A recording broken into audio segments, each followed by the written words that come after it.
Bonjour Émilie, merci beaucoup de nous recevoir dans vos locaux ici à Bangkok. Bonjour Maëlys. On est ravis que vous puissiez participer au projet. Est-ce que vous pouvez vous présenter un petit peu pour dire à tous ceux qui nous regardent qui vous êtes et ce que vous faites à Bangkok? Oui, bien sûr. Alors, je m'appelle Émilie, je suis la fondatrice de Novessence. D'accord. Donc Novessence, c'est une entreprise qui existe depuis à peu près 4 ans. Oui.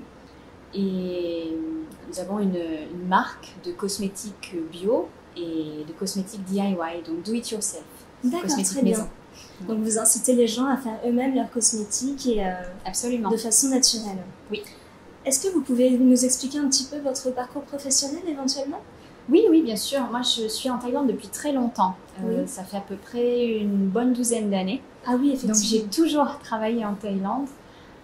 J'ai eu un coup de cœur pour le pays et j'ai rencontré mon mari ici et du coup voilà, on est resté, nos enfants sont nés ici, donc c'est un peu notre deuxième pays. Et quand en fait mon premier enfant est né, il y a 8 ans de ça, parce que maintenant il a déjà 8 ans, mon bonhomme, c'est là où j'ai eu vraiment un énorme déclic, je dirais, sur tous les produits nocifs qu'on peut trouver dans les cosmétiques. Oui, effectivement, c'est vrai qu'il y en a une quantité faramineuse. C'est juste incroyable. On en parlait un peu moins à l'époque, c'est-à-dire que c'était encore pas tout à fait, ça faisait pas la une de tous les magazines. Maintenant, c'est assez, tout le monde est au courant, l'information a bien circulé. Mais à l'époque, c'était quand même un choc de découvrir que même dans des produits pour bébés, il y avait des ingrédients vraiment nocifs. C'est ça, il n'y a aucun produit qui échappe. Exactement. Même les grandes marques, même les marques sur lesquelles on pensait pouvoir compter, les marques de parapharmacie. Et là, ce déclic a été tel que j'ai commencé à faire des choses par moi-même, donc justement en cosmétique maison, comme ça je pouvais contrôler ce que je mettais dedans. Bien sûr. Et j'ai commencé à vraiment être très stricte sur la lecture des étiquettes et des listes Inky qu'on peut trouver au dos des cosmétiques. D'accord, donc vous décryptiez tout ce que vous achetez. Voilà. Très bien. En France, on avait la possibilité il y a 8 ans d'acheter du cosmétique bio, d'acheter des choses un peu moins mauvaises, parce que la tendance du bio, parce que ce marché-là existe depuis assez longtemps, depuis plusieurs décennies chez nous, mais c'est pas du tout le cas ici. Oui. C'est-à-dire qu'ici, je ne trouvais rien du tout. Donc je devais à chaque fois rapporter dans les valises, comme faisaient toutes les mamans d'ailleurs qui étaient ici.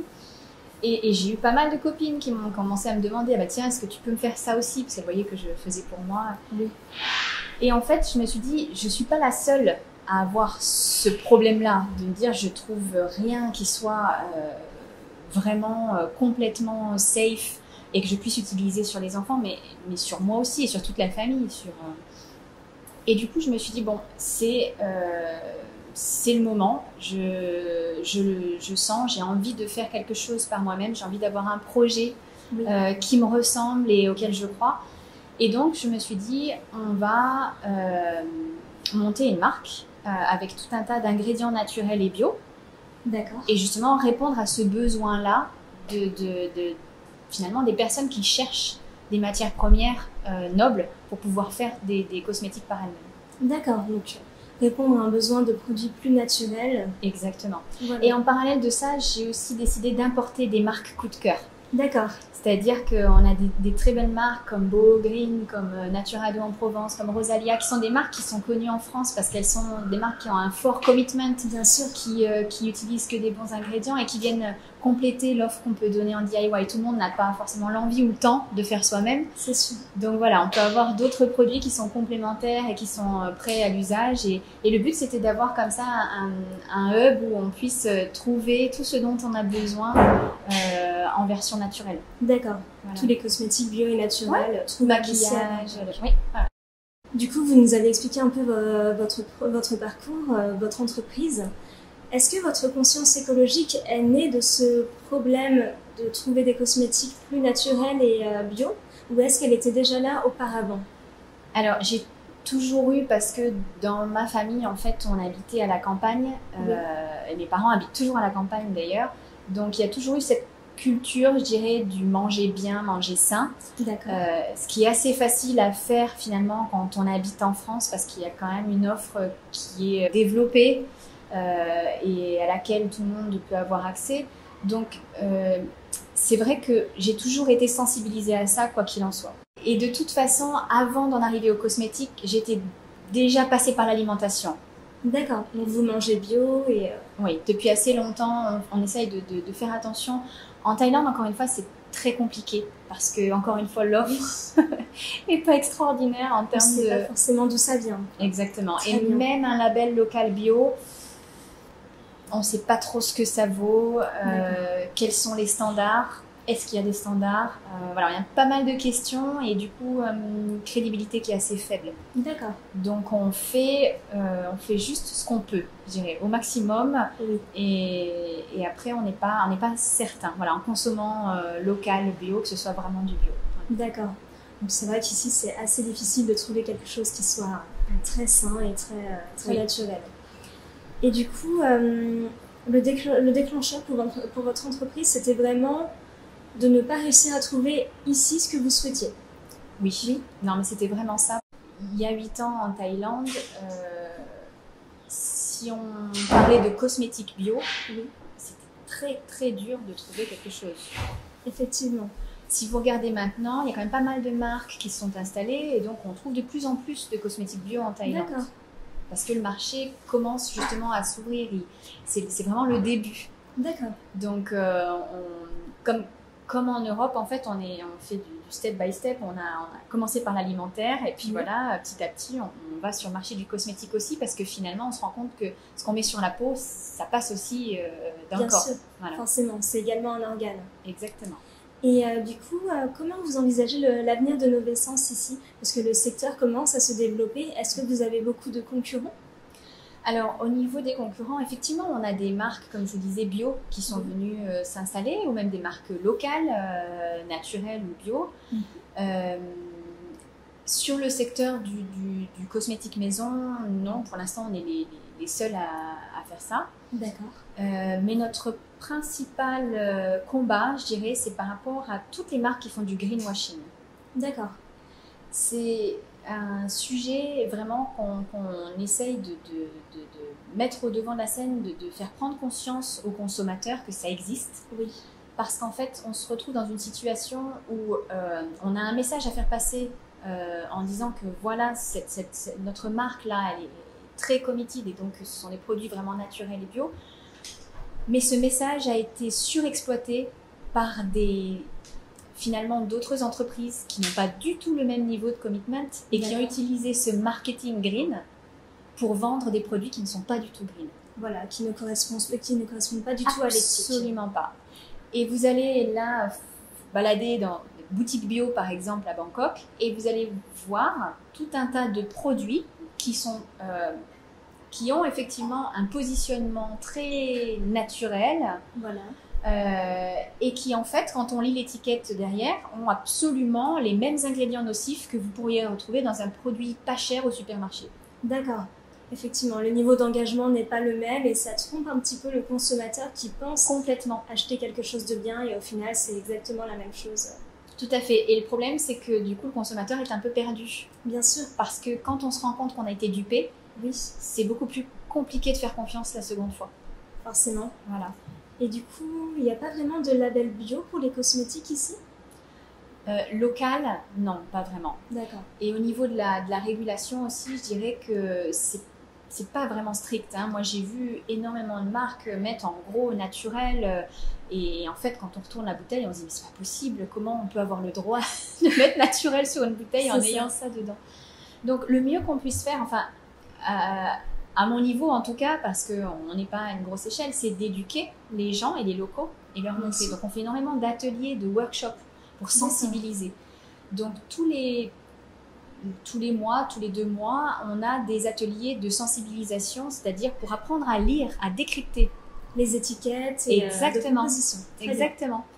Donc on va leur montrer comment réfléchir par eux-mêmes, comment ne pas se faire duper par le packaging, par le prix, par le positionnement, le marketing de la marque, mais simplement consommer avec un peu plus de clairvoyance, de se dire ok, alors si j'achète ça, je regarde ce que j'achète, ça c'est vraiment ce que j'ai.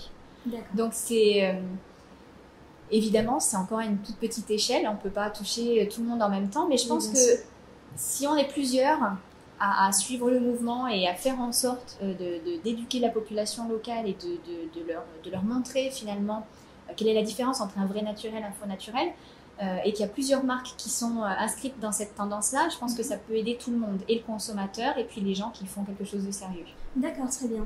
Et du coup, outre ce problème lié au greenwashing sur le marché de la cosmétique bio, est-ce que vous rencontrez d'autres difficultés éventuellement avec votre entreprise?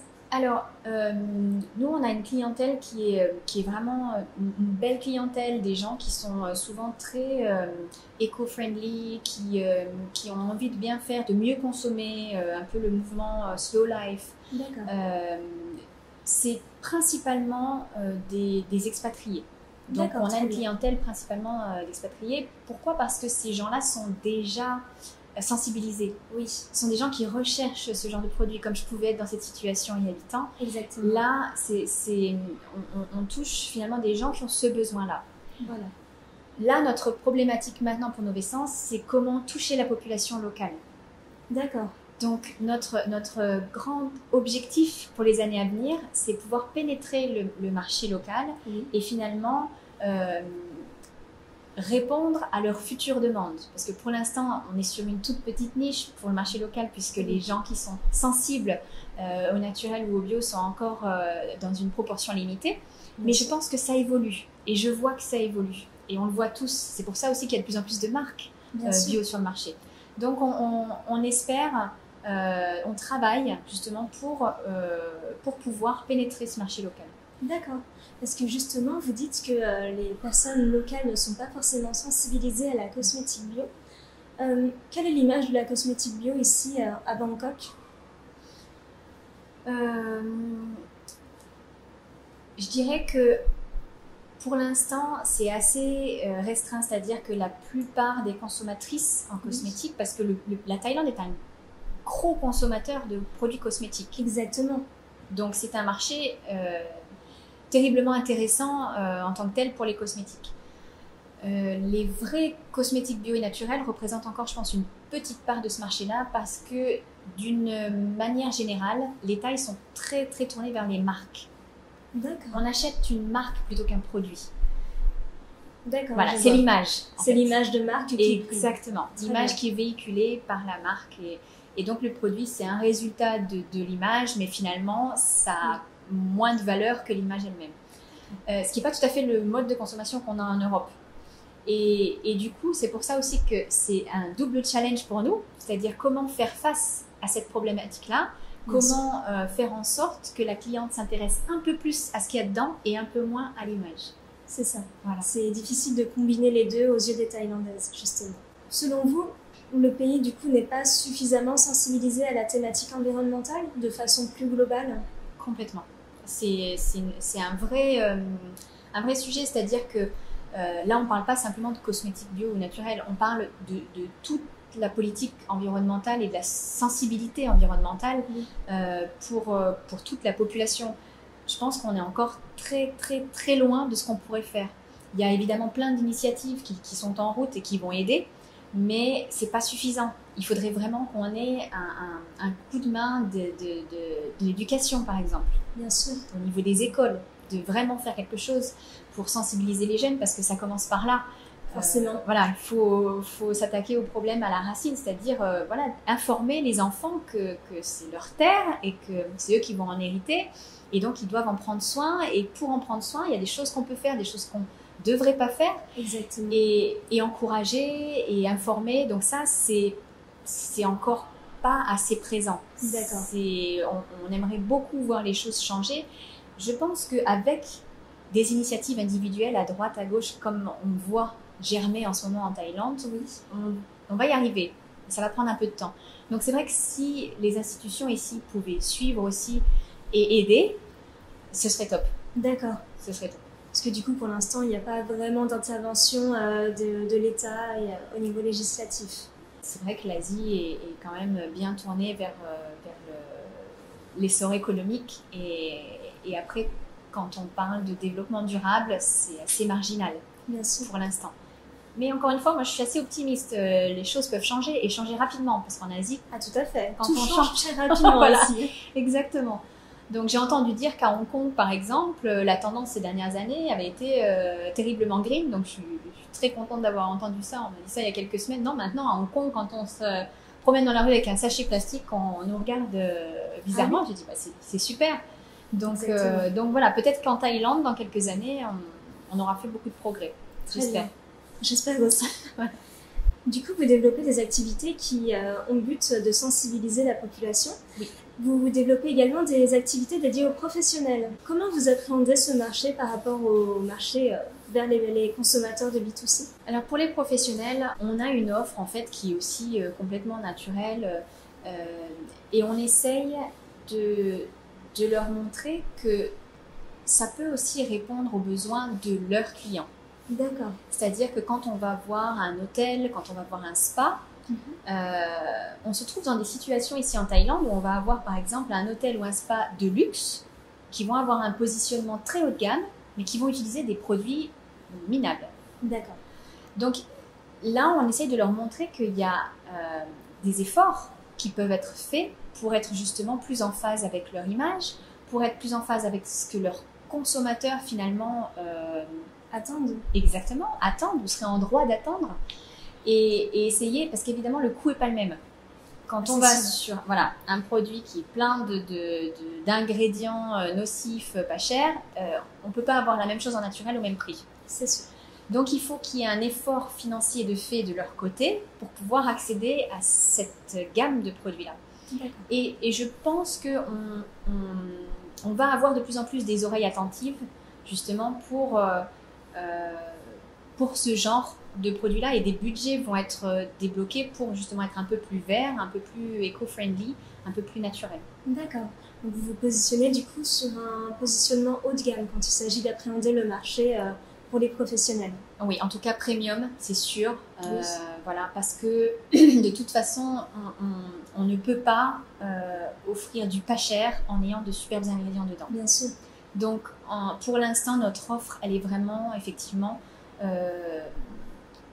avisée de clients qui ont les moyens de s'offrir un produit premium. D'accord. Si vous aviez un message à faire passer à tous ceux qui nous regardent, quel serait-il ? Moi, d'un point de vue personnel, j'encourage chacun à faire ce qu'il peut. D'accord. C'est-à-dire que je ne suis pas à dire il faut tout faire de A à Z dans toutes les maisons, tout changer. C'est juste chacun fait à son rythme. Oui. Mais toutes les petites actions qu'on peut faire, même si c'est changer juste un petit peu, c'est déjà bien. Effectivement. On n'est pas obligé de tirer sur les gens qui ont fait que la moitié du chemin parce qu'il y a encore 50% à faire. Il faut déjà voir ce qui a été fait. Donc, j'encourage toujours, parce que j'ai plein de mes clientes qui ont toujours plein de questions sur comment faire mieux parce qu'effectivement, on est dans un pays où c'est pas facile. Oui. Mais je leur dis juste petit à petit, prenez un problème après l'autre, regardez comment on peut faire. Vous êtes passé à l'alimentation bio, super. Vous voulez passer aux cosmétiques bio, ne jetez pas ce que vous avez sur les étagères, finissez les tubes parce que sinon ça serait du gaspillage, c'est dommage. Et ensuite, posez-vous les bonnes questions et achetez des produits justement un peu plus verts. Donc je dirais tout le monde peut faire un effort de son côté et on n'est pas obligé de se dire « Oh là là, le chantier il est tellement énorme que j'ai pas le courage de m'y attaquer ». Non, on y va petit à petit et on peut participer à notre échelle à finalement faire changer les choses. D'accord, en faisant des petites actions justement. Parce que c'est vrai que quand on entreprend une démarche un peu plus écologique au niveau individuel, on a souvent la pression de vouloir faire toujours mieux, il y a toujours plus à faire. Exact. Et on a également, on regarde ce qui se fait à côté et on se dit qu'on pourrait toujours améliorer. On peut toujours mieux faire et c'est bien. Oui. Parce que ça veut dire qu'il y a toujours quelque chose à faire. Exactement. C'est un peu, on a créé à Bangkok un cercle de professionnels qui s'appelle le Green Circle. D'accord. Et ce cercle de professionnels, justement, ce sont toutes des entreprises et des entrepreneurs qui souhaitent s'améliorer, qui souhaitent mieux faire. D'accord. Dans justement s'inscrire dans un développement, une évolution qui est complètement durable, éthique et écologique. Mm-hmm. Et on s'entraide et on se donne des idées. Et on se met des challenges. D'accord. Donc, c'est ce genre d'initiatives, je trouve, qui sont vraiment intéressantes et qui permettent de se surpasser un petit peu et d'aller toujours un petit peu plus loin. Chacun à son rythme, mais on essaye de faire le maximum. Très bien. Une dernière question. Est-ce que vous auriez un conseil à tous ceux qui souhaiteraient être acteurs du changement mais qui ne sauraient pas par où commencer en matière de petits gestes quotidiens, éventuellement? Moi, je dirais éviter la surconsommation, c'est déjà quelque chose de bien. Oui. Pour donner un exemple concret, dans la salle de bain, on a probablement des flacons qui sont là depuis des mois et qui n'ont pas été utilisés. Voilà, faire le tri, un bon tri dans la salle de bain, mais ça peut être dans la cuisine, peu importe, et de se dire finalement, est-ce que j'en ai vraiment besoin? Est-ce que j'ai besoin d'avoir une crème de jour, une crème de nuit, plus 2 sérums? Et est-ce que une crème tout simple, adaptée, ne ferait pas l'affaire le matin et le soir?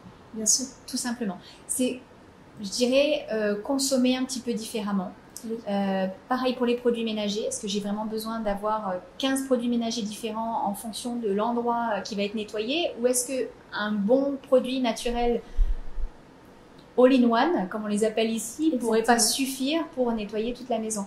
Donc c'est peut-être la première chose, et en plus c'est économique, puisque du coup on fait du bien au portefeuille aussi, de se dire est-ce que voilà, de quoi j'ai vraiment besoin, et finalement est-ce que c'est pas mieux de mettre un petit peu plus dans un produit plutôt que d'en acheter 5 différents, où au final on va peut-être pas utiliser les 5 et que ça sera du gaspillage. Du coup, se détacher de la consommation de masse et repenser un petit peu ses besoins. Oui, une consommation un peu plus intelligente, un peu plus durable.